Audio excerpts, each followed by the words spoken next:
Me Ministrin e Turizmit në Fair Albania dhe doja t'i bëja thjesht një pyetje për influencerat. Sa të rëndësishëm janë në turizmin shqiptar, influencerat e huaj dhe shqiptar? Pyetje e papritur edhe ndoshta do pak përgatitur ta mendosh, por mendoj që të gjithë kanë rëndësinë e tyre, edhe influencerat e kanë të huaj në përgjithësi. Edhe shqiptarët. Duke parë që ka dhe disa shqiptarë që udhtojnë dhe i reklamojnë të gjitha vendet kulturore. Po, ka shumë rëndësi. Dhe është një nga aspektet që ne duhet ta kurojmë dhe duhet të kujdesim që ti afrojmë dhe t'i njohim. Një pjesë e tyre ndoshta janë pa njohur, një pjesë e tyre ndoshta janë, si më thënë, të nënvlerësuar nga administrata, nga sektori dhe nga ekosistemi. Për mua ka. Dhe jo, në përgjithësi domethënë mund të ketë një skepticizëm. Nga ana tjetër praktikat, procedurat shtetërore janë tilla që ndoshta këtë shërbim nuk do ta njihnin kollaj për ta shpërbyer, paguar, mbështetur financiarisht. Keni parasysh që është e vështirë një herë të bësh pagesa, sponsorizimesh, postimesh për vetë rrjetet sociale. Pra jemi në një moment që duhet ndryshojmë komplet mendësi. Ka nevojë për një emancipim shumë herë më të shpejtë. Ka disa shtete, si për shembull UAE me Dubai, apo Koreja apo Japonia, që i paguajnë influencerat të mëdhenj fare, flasim me miliona, që të shkojnë aty dhe të bëjnë një muaj udhtim dhe të nxjerrin çdo gjë sipas programit të tyre. A do ketë në vitet në vazhdim në Shqipëri diçka të tillë, të vinë të huaj apo të shqiptarët vetë të funksionojnë këtu, ta qërojnë si jeton Shqipëri nga fillimi në fund? Unë pa i përmendur emrin, po bëra një reel me 2-3 foto me një influencer shumë të rëndësishëm. Huaj që nuk e njihte njëri në Shqipëri, po themi shumë. Dhe mora me njëherë disa ufshama nga kush do thoni ju, deputet parlamentit shqiptar.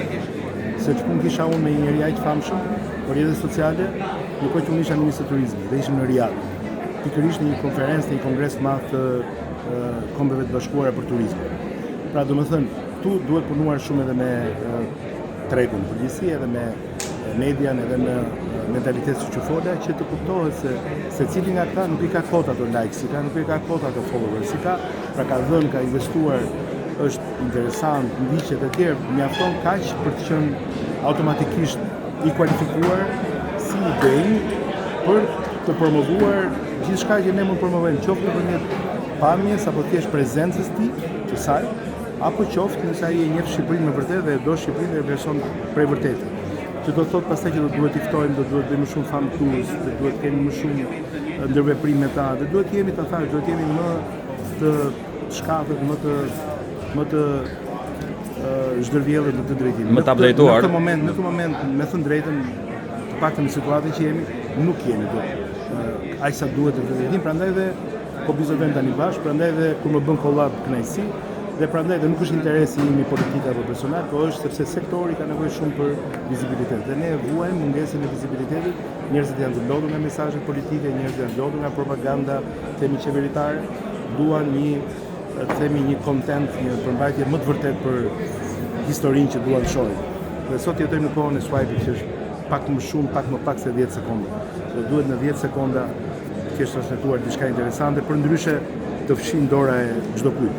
Ekziston gjithmonë një mundësi që me një reel mund të vej më shumë se sa çdo njeri që do vi këtu sot. Por efekti është i jashtëzakonshëm. Pra domethënë duhet të jemi shumë kujdesshëm që mos humbim identitetin dhe origjinalitetin, por nga ana tjetër duhet të jemi edhe shumë të zgjuar dhe kreativ, sepse kjo botë që po ndryshon kaq shpejt do na lërë mbrapa në rast se ne nuk e kapim.